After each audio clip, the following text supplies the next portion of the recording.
Britain's Conservative Party is now looking for a new leader. AP correspondent Charles de Ledesma has more. After a tumultuous 6-week term in which her policies triggered turmoil in financial markets and a rebellion in her party obliterated her authority, British Prime Minister Liz Truss makes a statement to the media. Given the situation, I cannot deliver the mandate on which I was elected by the Conservative Party. I have therefore spoken to His Majesty the King to notify him that I am resigning as leader of the Conservative Party. Her departure leaves a divided party seeking a leader who can unify its warring factions. Charles de Ledesma, London. Ukraine is restricting power use Thursday in response to Russian attacks that damaged parts of the country's electrical infrastructure. Ukrainian President Volodymyr Zelensky urged people to conserve energy. In an address late Wednesday, he said the government was working to create mobile power supply points for critical infrastructure in cities and villages. Ukraine's power grid operator said supply restrictions would be in place from 7 a.m. until 11 p.m., and that as colder months approach, it may need to take such steps again in the future. The top United Nations official in Ukraine says as winter approaches, millions of people are beyond the reach of humanitarian aid in non-government-controlled areas and are likely in need of assistance. Denise Brown, the UN resident and humanitarian coordinator in Ukraine, told VOA in an interview that the UN regularly requests access across the front line from both countries, and she said Russia has not granted that access. She said it's a purely humanitarian request. The Pentagon is reporting a dramatic reversal in suicides across the active-duty military. AP Washington correspondent Sagar Meghani reports. A new Pentagon report and preliminary data from this year show active-duty suicides fell over the past 18 months. There had been a fairly steady increase in past years, and the Pentagon had long struggled with how to reduce them. The shift comes amid increased attention to suicides by senior military leaders and several new programs.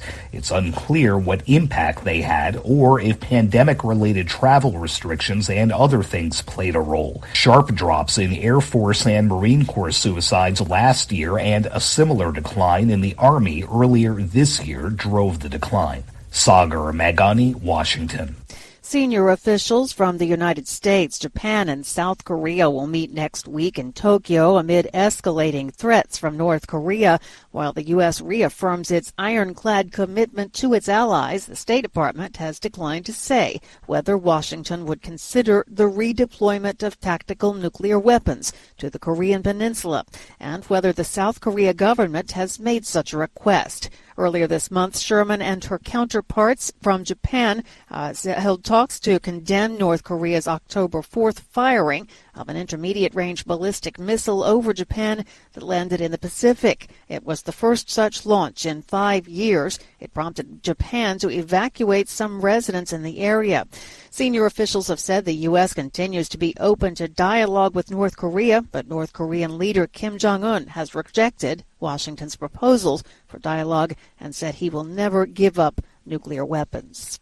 AP correspondent Norman Hall reports an updated list of recommended shots remains optional with U.S. states and local officials. State and local officials often look to the list in making decisions about vaccination requirements for school attendance, but local officials don't always adopt every recommendation. Flu and HPV shots, for example, aren't required by many schools. Usually, vaccines placed on the schedules are fully licensed, but that has not yet happened for every COVID-19 vaccine product in every age group. That's AP's Norman Hall reporting. Nationwide demonstrations in Iran following the death of a young woman in police custody continued for a 33rd consecutive day Thursday. UN human rights officials denounced the Islamic Republic's violent crackdown on anti-government protests as a violation of international law. And our top story this hour, Britain's Conservative Party is looking for new leadership. Prime Minister Liz Truss stepped down today.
Hi, thank you for watching.